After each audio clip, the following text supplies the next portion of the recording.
Ибрахим пайгамбар өз элине, жерине мындай деп дуа кылат. О Роббим, бул жерди аман кыл.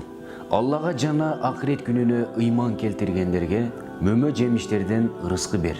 Демек, мекенге болгон сүйүү пайгамбарларда да болгон. Мекенге болгон сүйүү ар бир мен мусулманмын деген адамдын жүрөгүндө мекенге болгон сүйүү болуш керек.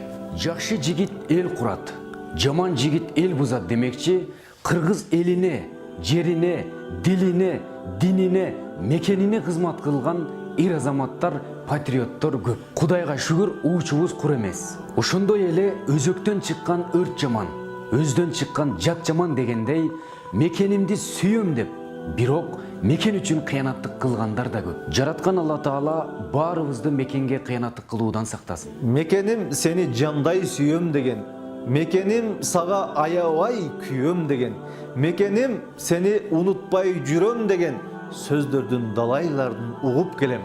Айтаарын бул сөздөрдү айтып алып, жүрүшөт шаң шөкөттүн күүсүн чалып, мекенди сүйүү деген алар үчүн сезилет оңой болуп ушунчалык. Алардай сүйөм дебейм мекенимди.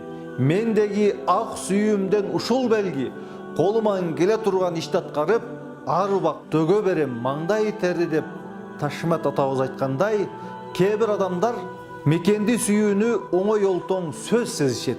Мекенди сүйүү сөз менен эмес, мекенди сүйүү балким илимиң менен, билимиң менен, күчүң менен, эмгегиң менен өзүңдү арноо ушул мекенди сүйүү болуп эсептелет.